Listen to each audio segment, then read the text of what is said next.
Hello, ladies and gentlemen. Today is a February 14th, 2023 edition of the MSP Initiative Live. Just some general housekeeping, and then we'll get into, wherever the call takes us, right? So mspinitiative.com. That's where you'll find this session and every other session we've ever recorded under sessions. So feel free to go back and check that out in podcast and video format. We have our MSP community block party. Stay tuned. We have not announced the dates and locations for 2023 yet. They're in the planning stages, and trust me, we we will definitely get some of them into the calendar for sure. Then we have the MSP community minds. Parked the bus last year from last year and the year before, and we're going into two in-person hotel style events, 2 days, a piece, one in Dallas, May 8th and 9th, one in Denver, August 14th and 15th. We already have some, kind of experts that we're bringing into more of a workshop style event, meaning that we don't want to just present at you and have you take notes and then actually do nothing with it. We want you to walk out with like actual tangible results. And the best example of that, I keep on using my buddy, Mr. Gross, who candidly jumped in on the last show and basically it's like, hey, not just, hey, this is what should be in your agreements, bring your agreement along, for example, let's see what's missing, that kind of thing, more of a hands-on type approach. Lastly is our community offers.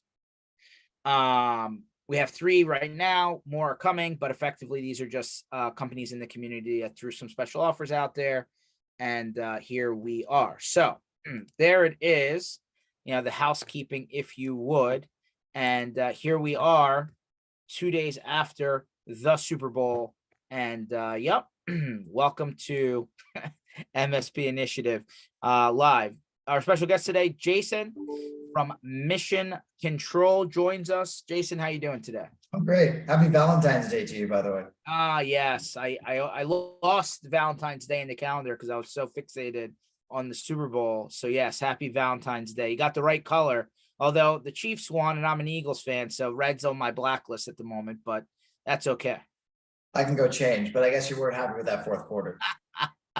Yeah, no, I would say that between the $800,000 field that apparently took 2 years to grow,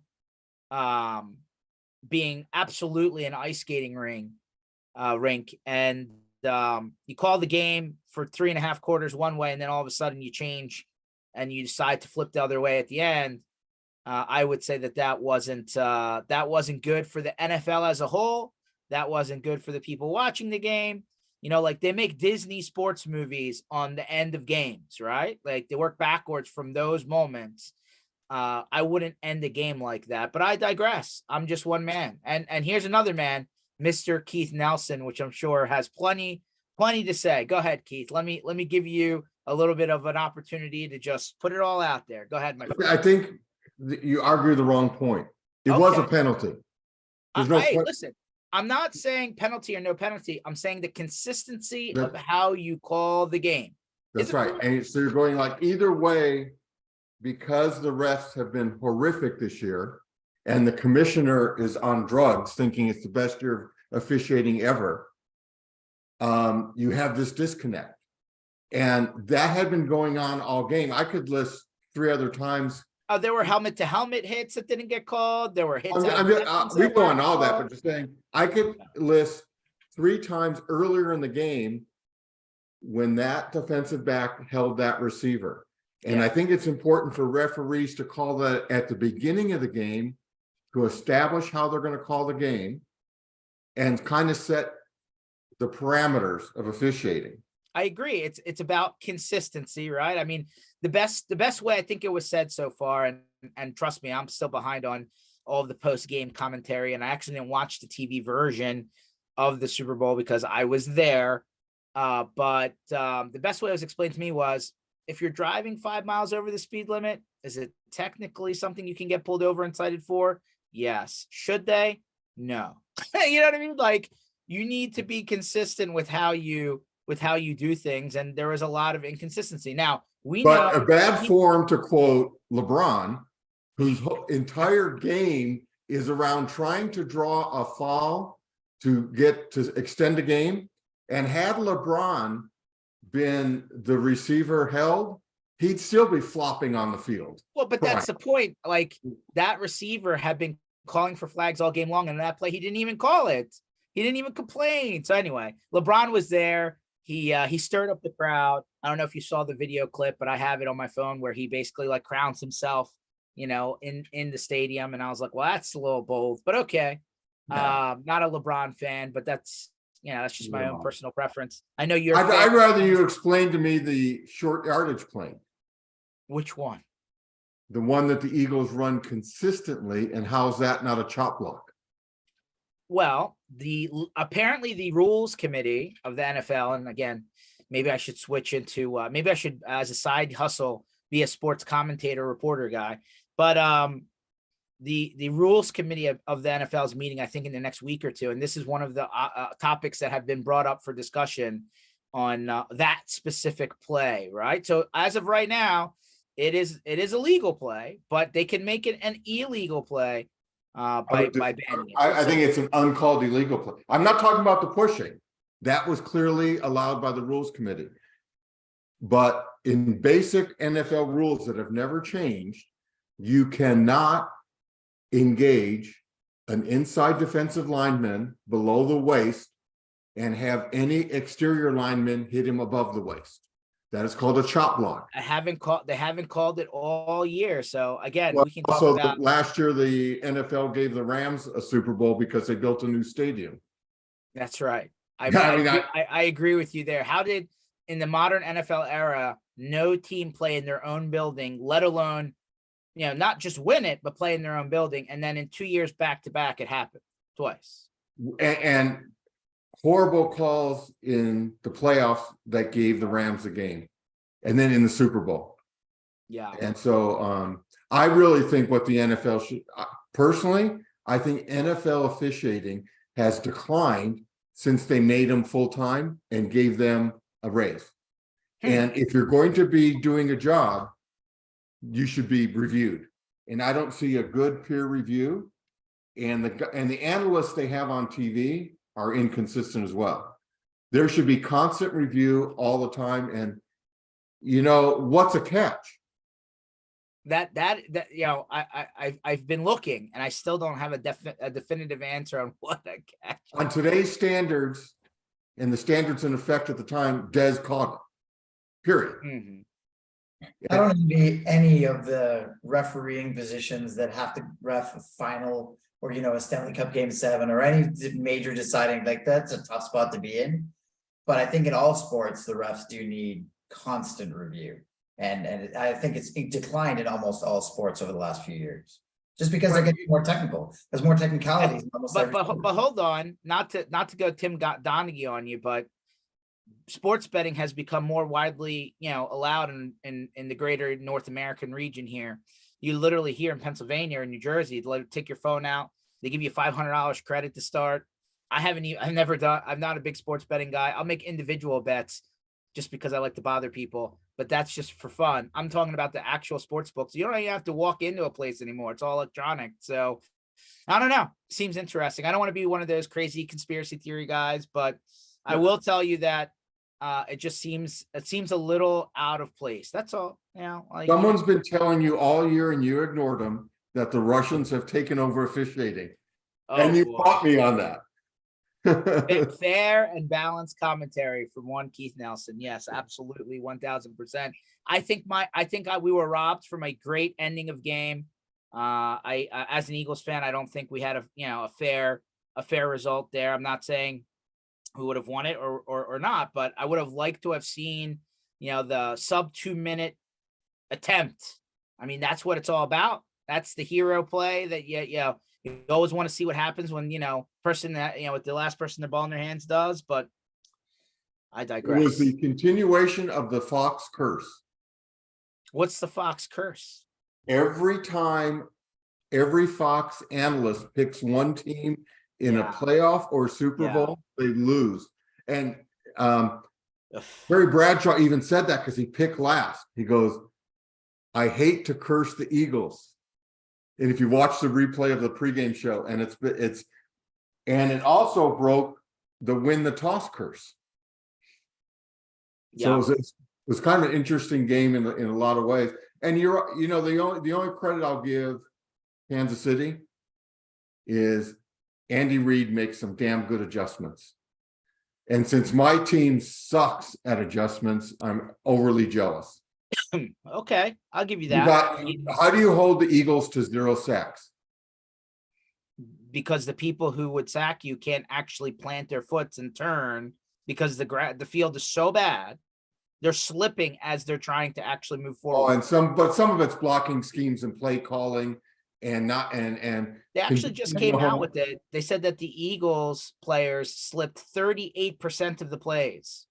And they changed their cleats too, and Kansas City didn't, which I thought was unusual. I saw the Eagles tripping. Hold on. Not to go even further into conspiracy theories. The sod father, the guy who has been like literally doing all the growing of NFL fields for the last, I don't know, forever. Kansas City fan, season tickets, families had season tickets the whole time. And he retired right after the game. And having a halftime show on a field is just stupid from the beginning. Yeah. I mean, that's like especially when the field was already in question. Well, the halftime show was already a little interesting. Well, I'm not even talking about the context. I'm going like it's happened at so many stadiums where the halftime show goes too long and the divot repair guys, which is one way to get a ticket to a Super Bowl, by the way. A friend of mine does it, but you have to watch from the divot repair guy. Those are actually volunteers. And they watch the games from the tunnels, and you see them all run out. You saw them after they're hauling things off, trying to fix the field, but you can't.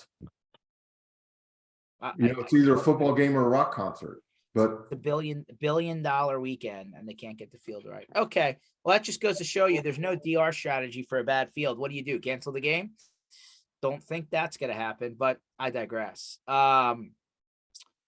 Super. I think he made great, halftime adjustments. I know he's not your favorite, but they were pretty remarkable.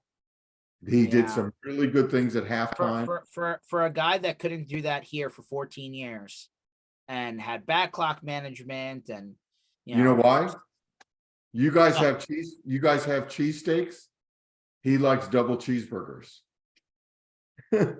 You were feeding him wrong. I thought you were going to say barbecue, but okay, gotcha. No, he's a cheeseburger guy. That's his big. Well, he had some very interesting press conferences here in Philadelphia where he talked about sweet and sour pork and ham sandwiches and all sorts of other stuff. So yeah, he definitely likes food. We know that. Anyway, getting back to technology, as we went on a little bit of a rant there. Sorry, guys. Yeah. You can see the twinkle in your eyes today, though. I'm trying to be a little bit calm about the situation. Anyway, Jason, welcome to the show. I think it's your first time you've been on. Yeah. So usually when we do this, I like to let people give us a little bit of walk down kind of memory lane. How did you get into technology? And a little bit of background on yourself, and then we can figure out what your company does and why it's worth paying attention to. Yeah, sure. Thank you. And thanks for having me. So just short version, I guess, we started off as an MSP. That was the MSP life that I lived anyway. It was actually a break fix type of shop. You're talking many years ago. We ran from 2003 to 2010 as a break fix operation, just doing hourly work, blocks of hours, stuff like that. Didn't really go anywhere. We moved to managed services in 2010. And probably from 2010 for the next few years, we were that very typical MSP. We're small, 1, 2, 3, 4, 5 guys as it was growing. And we were using all the same tools that MSPs use today, a PSA, we need an RMM, we need a documentation platform, all that stuff. And for us, because of the way we wanted to grow and scale our company, and we had some clients that needed 24/7 support as well, we didn't have that in-house. So we decided to outsource that to the various companies that were out there. And the landscape really hasn't changed terribly much. There's been some M&A, but we used some of the same names you'd know today as an outsourced NOC and outsourced help desk provider. We tried one, went for a year, didn't work out so well, tried another one for a few months, didn't work out so well. So we tried what was available. And then eventually we simply ran out of options. We tried everyone out there. There just aren't that many companies that do NOC and help desk just for MSPs. So we decided to do it ourselves. And we were talking with the Autotask Corporation at the time, because we were an Autotask shop. We talked to them about any new recommendations they may have. They said they didn't have any. And so, we started asking the question, if we built one that was Autotask exclusive, would that be of interest to you? And conversations kind of went that way. And we actually ended up building Mission Control, which originally was just 24/7 piece of our MSP. It became an Autotask dedicated and exclusive NOC and HelpDesk company, which was awesome. Obviously, they had an interest in making sure that we got involved in deals where they would have otherwise lost it for Autotask partners, and we were growing our NOC and HelpDesk business. That went for about 2 years until Datto came along and acquired Autotask, and that became a much tougher discussion because now we wanted to stay in the fold, but Datto's this monster at the time. And we were able to go through all the due diligence and everything, and we ended up becoming Datto's vendor select and dedicated and exclusive NOC and HelpDesk company, which was a dream for us, again, growing everything. Datto goes public, so they had to change their approach. And then most recently, Kaseya acquires Datto, and we're now back in with Kaseya's group. So the whole idea really is that we're coming from that MSP background. Everything that we do in terms of decisions we make or how we service our partners is all coming from that MSP experience. Like even just to hire a senior level technician, we won't hire a senior level tech unless they worked for an MSP at some point in their career, just because we want them to have that mindset and thought process. So that's kind of where we come from and a little bit about where we are today in the MSP experience. Okay, well, that's interesting. So let me throw out some pretty widely asked questions here, because they always come up. I'm sure you get them all the time. By the way, we never practice this ahead of time, guys. This is all pretty candid, so just bear with me. So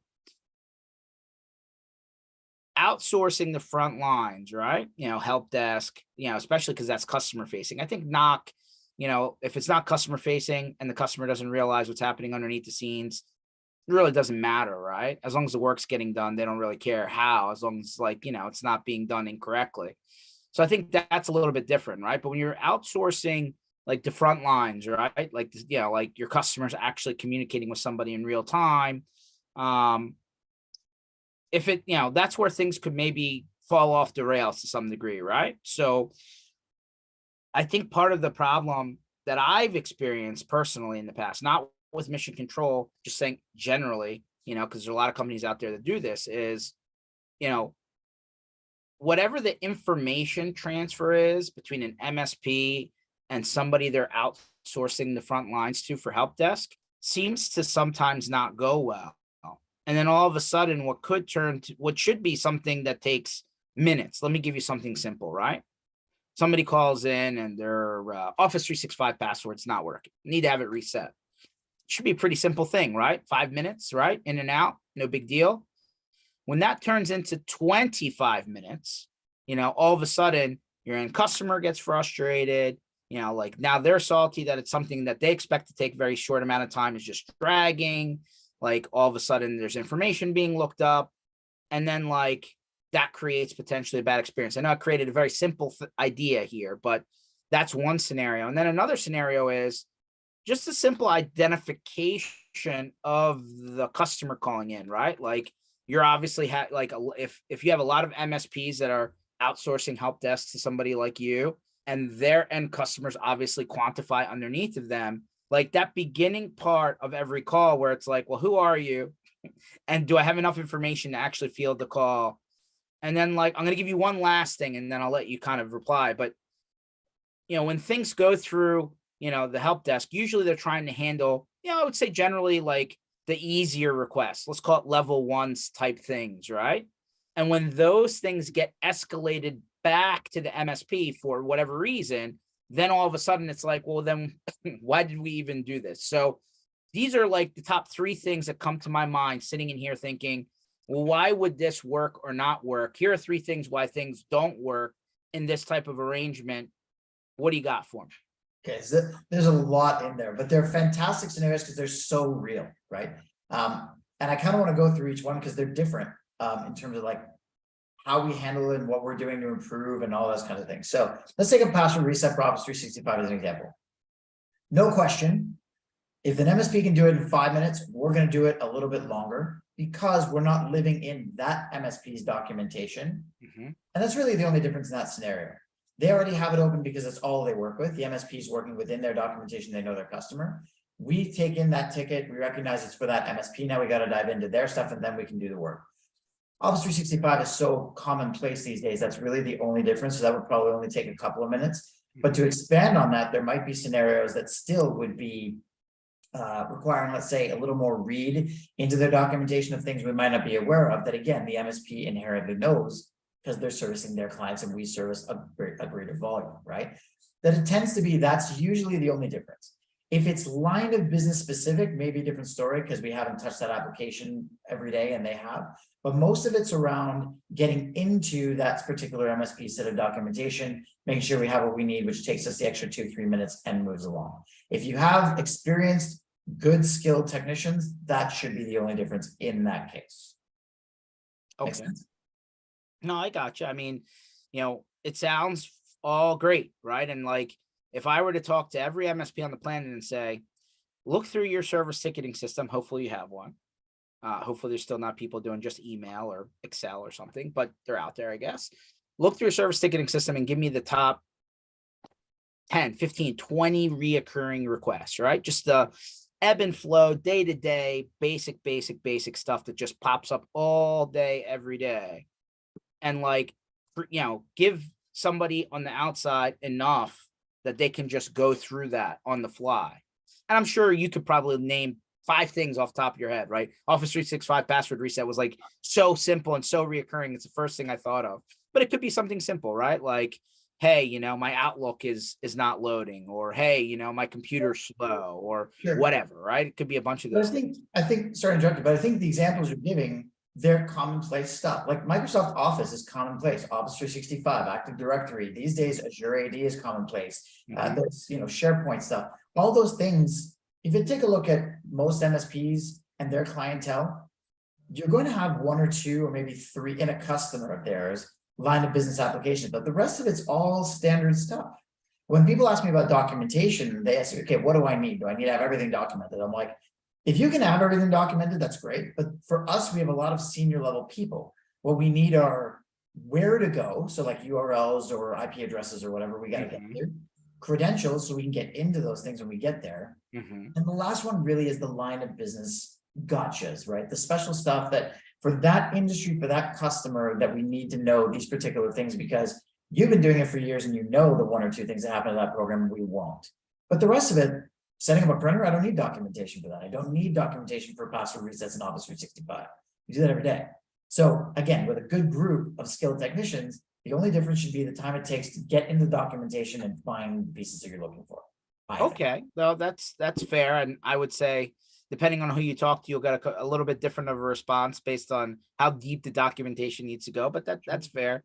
So talk to me about then, how do you handle, like, part 2 of my 3-question kind of blitz there was, how do you actually scale this, right? Because there's a quantifiable, increase of the number of MSPs that you bring on and then the number of customers behind them. And if it takes too long to like get to the point where the actual work's getting done, then you create this frustration point, right? Where like you're talking to a different person every time. You're not familiar with these people. They're not familiar with you. Like, and then all of a sudden you're 5, 7 minutes, 10 minutes into a call. And, at that point, somebody's just, on the other side saying, well, do I need to stay on the line at this point? Like, how does that work? Yeah, and so you're talking about almost user experience, right? And the user experience on HelpDesk is everything. The challenge usually comes when the MSP's end user experience, when they call the MSP directly, differs from ours, right? Because then you have 2 different approaches. We don't want that. But we don't make the MSP forward all their calls to us. It's really up to them. If they were doing this, let's say they were just using us for after hours, evenings, weekends, holidays, and they were taking the daytime stuff, that would explain that difference. But if, let's say, they were using us as overflow, so they take 5 calls in the day and the 6th one comes to us, no matter what, there'll be a slightly different user experience. We're doing things these days like we've been doing for a very long time, podding our group. So when we talk about pod, we want to have the same group of people servicing that MSP in their accounts, right? We want to do that for familiarity both ways. We want the end users and frankly the MSP's people to always work with the same name, same voices, same whatever, that you get rapport that way. And the other way too, because we don't want to constantly be retraining our people on those environments. So it's a good thing to have that both directions. So we set up pods as a way of getting familiarity. That's not an overnight thing, it takes some time, right? But the other challenge is if you're a 1 or 2 person operation, you can't go from 2 people to 14 people without somebody knowing about it. They're going to notice, right? So you have those kinds of, again, that end user experience, some of it's got to be told, or at least the expectation of the user's got to be set. We're even doing things now where like we're just actually testing it right now. We're doing a beta program with inbound call so that we'd be able to, because imagine like this, MSP has a client, calls the MSP's number, they're forwarding it to us. We'll know it's the MSP's customer and to answer as the MSP company because we know the number is coming in on. Then the second part is which company is it from? So we're able to pull that most of the time from the caller ID. If they're calling from a mobile number, that doesn't work. So we're now even going into digging with the integration in the PSCs to pulling the contact to make sure, and voice recognition. So they can even say their name, we'll find them and be able to say, hey, is this Bob? As opposed to, hi, what company are you calling from? And can you please spell your name? We're trying to avoid that stuff. We want a good user interaction the first time. You get it maybe 90% of the time. There's going to be some that don't, but I think that's, again, one of the integration successes we've had is now looking at a contacts profile from the PSA. As long as the MSP keeps their contacts up to date, which is obviously a partner thing, right? They got to do their part, we got to do our part. Can't keep their passwords up to date. They might not keep their contacts up to date, but I hear you. Well, so that's the thing, right? The MSP business owner, if they get a call from a cell phone number, they may even know that person's number because they know the person. We can't. But if they call in from that number and that number is inside that contact's PSA profile on the mobile number, I can still answer, hey, is that Bob? Because I'll have it, right? So stuff like that. Okay. And like, how do you prevent unnecessary escalations? So just to define this for people who haven't used an outside service like this, like an escalation is, hey, you send your call to mission control, for example, and then mission control is like, yep, I'm going to field this. And then for some reason, they can't do it. And then they literally push that back to the MSP saying, hey, we couldn't figure this out. It's, we're now pushing it up back into your pile or bucket or list or queue. We'll pick whatever word fits. So what are the most common reasons why an escalation occurs? And then like, how do you prevent like the unnecessary escalation? Let me go back to Office 365. Hey, yeah, I couldn't reset their password. Well, that's the easiest thing on the planet. What happened? That kind of thing. Yeah. Escalation is probably one of the most sensitive words in our niche service offering type that you'll find. And, I don't want to badmouth my competition, but it's usually because of the precedent that's been set out there over the years, not by any one particular company, it's an industry problem.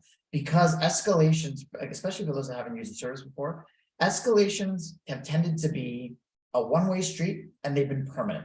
To George's example, they couldn't reset the Office 365 password. That ticket gets sent back to the MSP and it's the MSP's problem. Getting it back to the NOC and HelpDesk company, other than mission control, used to be a challenge. You couldn't send it back and then you'd fight with them to take it back. And so it ended up being a permanent one-way street.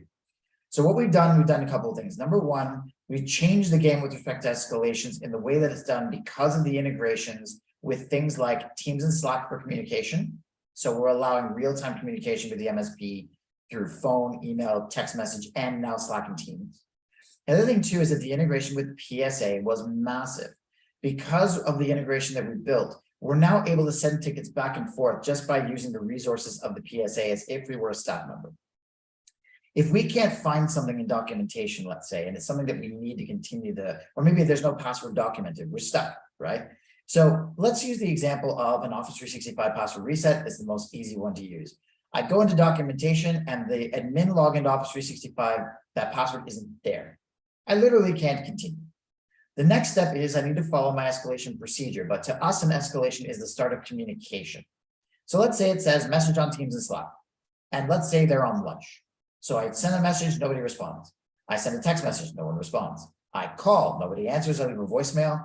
And finally, I escalate the ticket. When the MSP comes back from lunch, they're going to get my voicemail, my text message, my Slack message, Teams message, whatever, and they're going to get their ticket. Their ticket is going to show a status of escalated from MC, escalated from mission control. And if they click on the ticket, they'll see all my notes. All they'd have to do is add IT Blue Link or whatever they're doing for documentation, provide me a guide in the right direction. And then change the resource back to escalate to MSC, that'd be the status change, sorry. And hit save and close. As soon as they do that, or even reply on Teams back to the original message and change the resource back, it's in our court again. So we've changed it now where escalation is now really a two-way communication path rather than here, it's your problem, deal with it. Okay, that's cool. So then the other problem, that I've heard in this realm is that sometimes the math breaks down, right? It's, like obviously the MSP wants to be profitable. Obviously, a lot of MSPs have a hard time scaling, right? Because maybe they can't find the right people. Maybe, the hiring, kind of process, just as a revolving door, right? And then that's why they kind of reach out to somebody like a mission control who can augment, their staff because they don't have enough manpower. But, I feel like one size doesn't fit all, right? Your size will number one affect things. How the MSP was billing for their services originally, right? Versus what the cost of something like this looks like.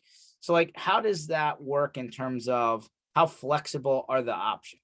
It's like you're teeing me up. I love it. So I mean, by the way, not pre-rehearsed. This is all coming from just conversations I've had and my own experiences and like literally how something like this works. Well, and again, your questions are coming from the MSP experience, right? So that's exactly where this all comes from. So there are other models out there where they, let's say they do a by device model and you have to onboard all the devices at a site and they'd all have to be at the same service level and they don't really do anything else. That's actually the most common that you'll see. So Mission Control offers services on a by device model. And we also offer services on a by time model. It's available in full pick and choose, mix and match. So you can say, don't service these customers go by device, these customers go by time. You can even say in this customer of 50 computers, we don't need you to go by device because the entire customer, because there's really only 10 or 15 really noisy people. Put the 10 or 15 noisy people on the per device, because that way it's a flat fee for those really noisy users that are making 90% of the noise. And the other users can just be a la carte by time because they'll call once a year and it makes sense to charge it by time. So we can do it in a full pick and choose, mix and match, which is really advantageous for flexibility and an amazing amount of cost savings for the MSP. The cool part is because of the integration again into the PSA, we just tack on to whatever they've got. So whatever their contracts are to their customers, it'll inherit all that. Our time entries are in the MSP's own tickets. The time entries are accurate to the minute. So the billing and the reporting is all perfect. And it's the way they bill their customer. Even if they're doing by time with us and they're doing by device with their customer or vice versa, that doesn't matter. They can choose the most advantageous approach with us. And however their contracts are with their clients, it'll just do through the integration. It's perfect. Okay. So basically it's like on a customer by customer basis, they can decide what fits. Even on by device or by user within the customer. Like I said, if they got a customer of 50 computers and they only want to onboard 10 of those people, they can do that. Or 20 of those people, they can do that. They can decide, don't service the other 30 at all, or service the other 30 by time because you still want to support them and not, pass that back. They totally decide everything. It's not just per customer, although it's per customer and within the customer, they can pick and choose, mix and match. Okay. Well, that's super flexible for sure. Let's get on to the topic of security. I mean, it's hard to avoid now. Yeah. Two angles on this. One, how do they give you access to the systems without, enforcing the same, multi-factor and other restrictions, right? In order to comply with all the various pieces they need to with their docs tools and all the other stuff. I assume the PSA is like API driven, but I'll let you answer that. And then on the other side, right? Like, how do you handle an end customer security situation? Because, now there's SOCs and, like all these, like, outside of a NOC, right? There's like a separate entity now doing security, kind of operations. Does that kind of work in tandem with what you guys do? Or is that something you offer? Or how does that story come together? Yeah, huge. And security is something we obviously need to take extremely seriously. I suppose there's a few pieces to it, right? So used to be, we just have our calls recorded. But we need more control than that, especially when you have people, and I would hide this. The company was founded in Toronto, that's where I live. Everyone was in Toronto, but when COVID happened and locked us down, like it locked Canada down really hard. And we had no choice but to close the offices. So we expanded across Canada for people working from home, and then we expanded across the US for people working from home. And that's still the approach today, is we're hiring across North America, but these people work at home. So how do you secure that? So we've got a controlled VDI environment that we have to double multi-factor authentication into just to get into it. So now we know that people are our people. From there is where they'll hop to either our password vaults or other password vaults that can both be whitelisted on the IP addresses because they know where we're coming from. And they're going to multi-factor that, which we'll have records of in our systems, which they obviously won't get access to until they're on the VDI. And all the screens are recorded and all the stuff is recorded. So by the time we're touching anything, we're triple MFA and we're coming from restricted IPs or whitelisted only IPs. So we're pretty good there. And again, everything's being recorded. We obviously do our spot checks. So we're trying to be as security conscious as one can be. From a SOC perspective, like I'm not sure if we were talking like SOC on the SOC or SOC 2 audits and stuff like that, but like no, SOC 2 audits, I mean, separate thing. I'm talking about like now all of a sudden, I would say, I think the security people out there have a much higher percentage. Every time I bring it up, the percentage seems to get lower, but like of 100% of the people who are delivering IT services in MSP land, let's call it, I think it's sub 33% that have an outside vendor that does log monitoring and remediation and like actually ingesting all of the various tools and to make sure things are, not in the middle of a problem. But then how does that play, when it comes to what you do, right? Does that work side by side with you? Would you escalate to a vendor like that if the MSP has contracted with one, or like, how does that work in the puzzle? Yeah, so we've got 5 lines of business here, and the 5th one got introduced, which is cybersecurity focused, got introduced in October of this last year. So it's very fresh for us. It was an amazing announcement, just happened actually at IT Nation last year. But so we do our NOC services. So when you talk about NOC, you're talking about the support for things that should never go down, right? Network appliances, servers, things like that. The help desk is the end user focused stuff, anything from SaaS applications, laptops, desktops, workstations, smartphones, tablets. We have our dispatch service. So, things dispatch, part of help desk, you answer the call, white label, and make a ticket. But that might be answering the call, making a ticket for us to do the work. But in other clients or other situations or other times of the day, it might just be answer the call, make the ticket for the MSPs team. So that's where dispatch might separate. And we have our professional services, our special projects like an Exchange Migration Office 365 or a large rollout. In October, we came out with our CRU, CRU, that's our cyber response unit. It's an integrated service that's completely focused on cybersecurity remediation, because pretty well every SOC service that's out there is non-remediation, right? In your lowercase 99% of issues that are non-urgent, the SOC tool will find something, it'll go to an analyst, it'll be non-urgent, it'll create a ticket in the MSP's PSA, leaves the MSP work to do. In 1% of the time, it's super urgent, the analysts deem it urgent, they'll lock down or isolate a device, call the MSP and tell them what to do. But that means 100% of the time, the MSP who doesn't want to be an MSSP has things to do on cybersecurity focused stuff. A lot of it's just IT work, but it might be a little more senior. So our CRU service, or cyber response unit, actually extends, doesn't replace the SOC, it extends from where the SOCs leave off to provide remediation services so the MSP can give it to us instead of doing it themselves. Okay. So how does that work with, big picture, every MSP might have different tools, right? So, and maybe across the macro level, you've dealt with a lot of them, right? Just because of volume, but how do you successfully do that? I assume, you've had to do what others have done, which is being able to API a lot of those tools into one place. Yeah, so we're trying to work with the best in breed SOC tools and services out there. Right now we're working with several. And if you're working with an integrated partner, we're all set, right? Just subscribe to the service. Otherwise, the cybersecurity stuff becomes an escalation that was out of scope, like a cabling job. It's something that we're not being asked to do, so we won't do it. So we send that back. If you're subscribed to the CRU service and you're using a SOC we're integrated with, you're in great shape. We're adding more of the top-notch SOC services out there as often as quick as we can. Okay, that's cool. So what are so give me a use case, or give me like the scenarios where this works really well, right? From a, outsourcing from an MSP standpoint, does it work with a specific size of MSP? Like, or does it, once you get to a certain point, does it kind of not work? I don't know what the sweet spot is where your type of service really helps from an MSP configuration sizing standpoint. And then like the reverse of that, right? What's not going to work? What's like absolutely right off the bat, you're like, nope, don't even bother. We know we've tried this in the past. It's not going to work out for either of us. Don't go down this road.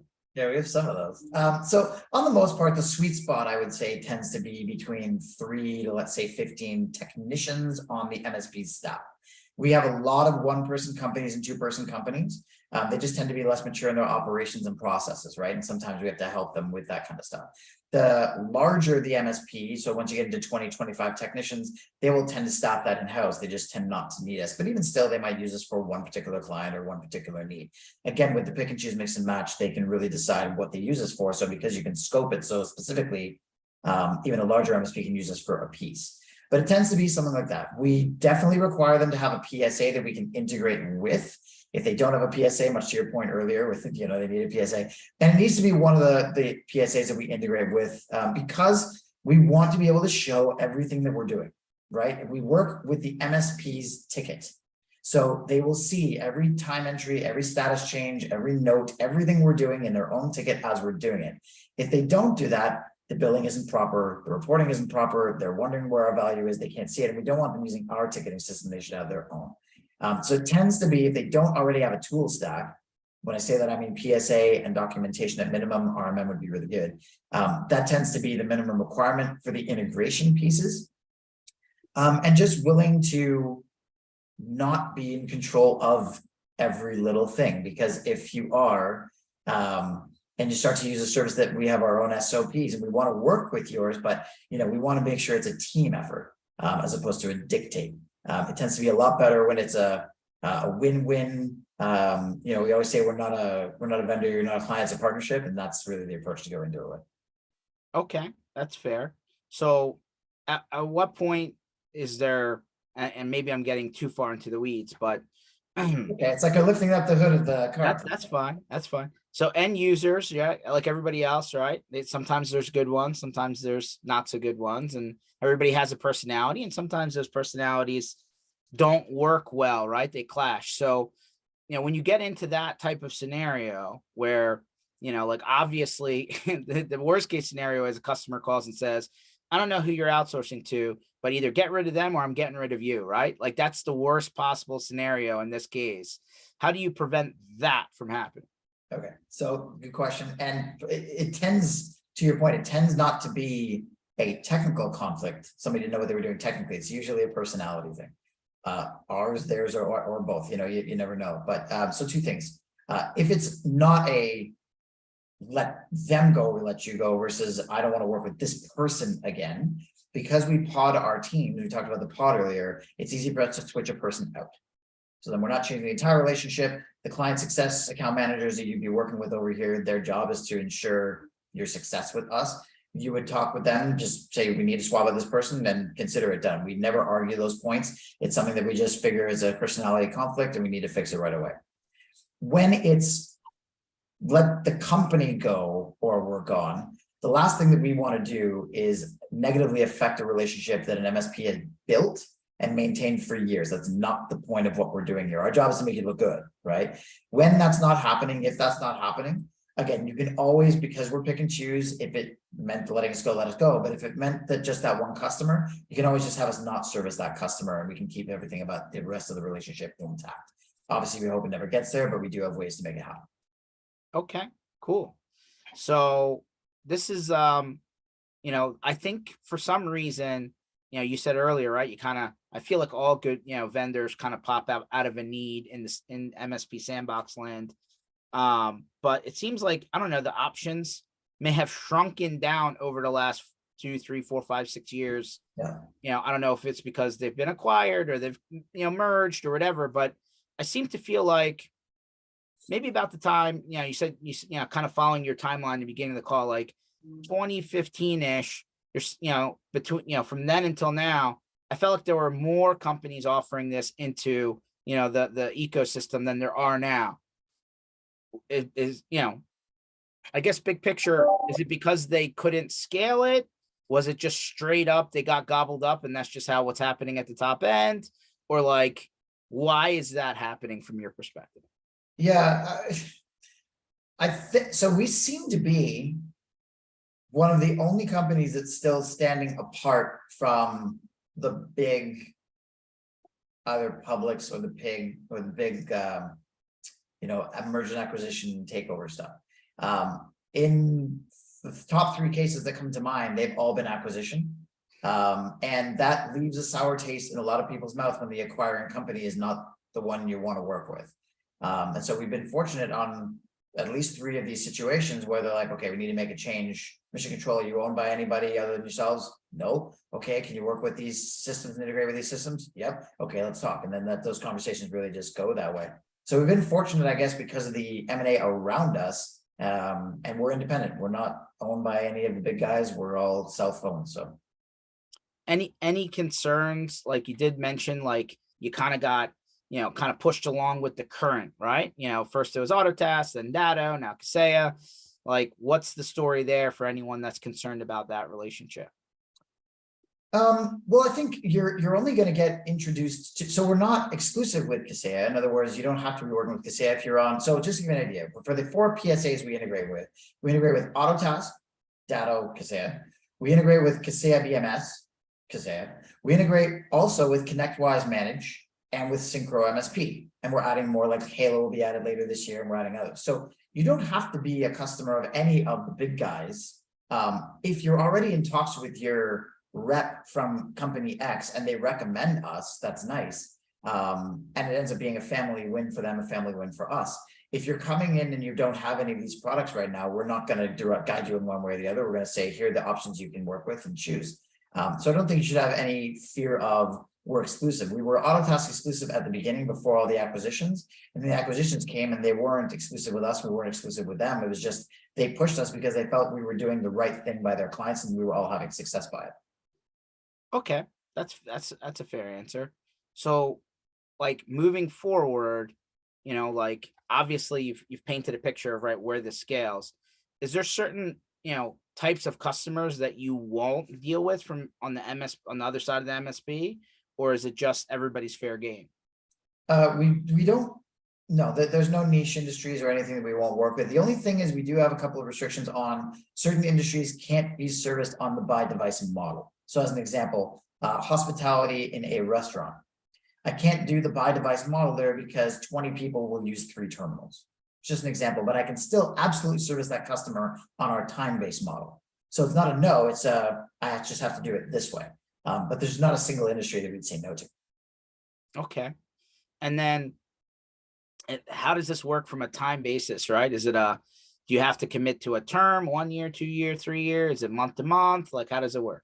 Yeah, so again, we're really proud to be separated from the group. So we offer no annual contracts. We're a month-to-month service with 30-day notice.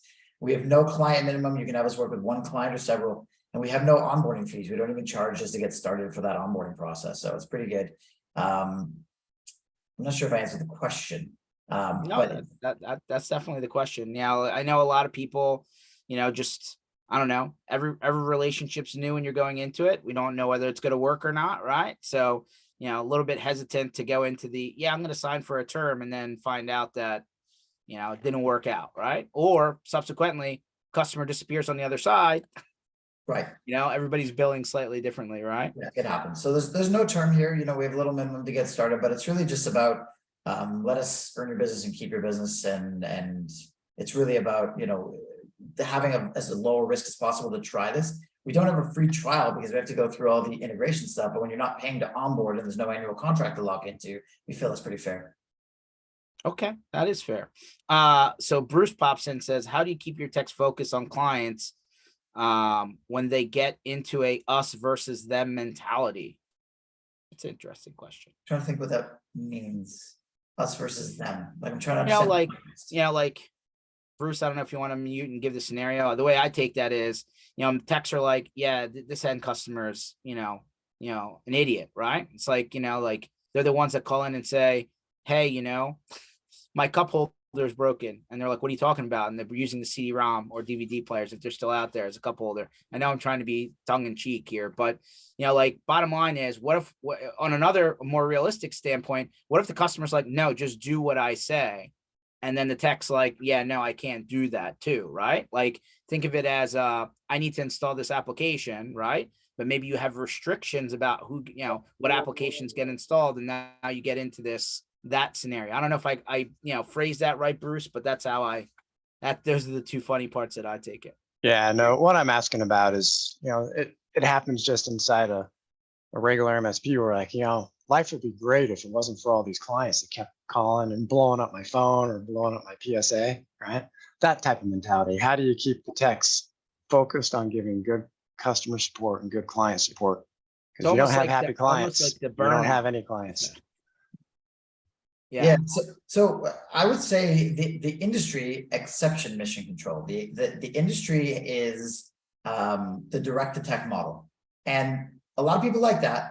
But I find two really large problems with it. Now, in a smaller MSP, that's almost expected, right? You might still have somebody who's your technical operations manager or service coordinator, or somebody who picks up the phones and then creates the tickets and then hands it off to a technician. That is more our model, because the direct to tech model, you're waiting a lot longer to speak to a technician because hold times are longer, because by their nature, technicians are not sitting twiddling their thumbs, they're working tickets.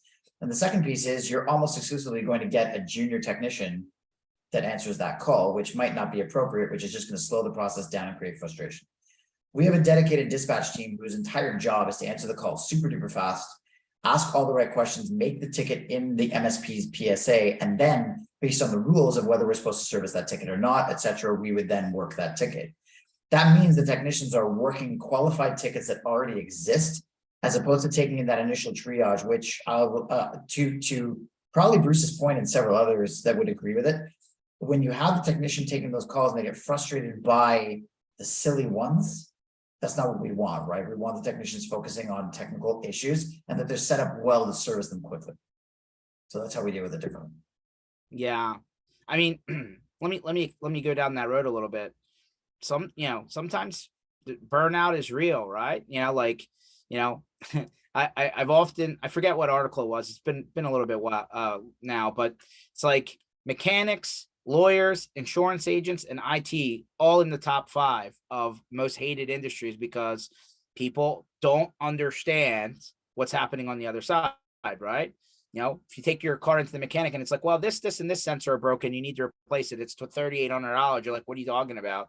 Like, that's the example that I'm talking about. So, bottom line is, it's a little bit of a thankless industry, right? Like, people are calling you to complain. I often use the cliche of, like, the customer service counter at Walmart. Nobody's going there because they're having a great day. Like, they just want to get in and get out. So I know that that's a horrible, analogy, but I'm just painting the picture. So, like, what do you do, and how much is your turnover within your technical people as a result? But I think that's a great point, which we'll parlay on George when he's done with Walmart or Kmart. Go ahead, Jason. I think that's kind of the thing, though. So the dispatch team here, they're far more customer service oriented than technical, right? So these would be junior techs at the highest technical level. They're mostly focused on the client success. We talked about the customer experience earlier. Their job is a solid customer experience, with the end result being a new ticket created in the MSP's PSA with all the details that everyone want, like issue type and sub-issue type and all those kinds of things filled out. So no matter if it's us or them to service it, it's good.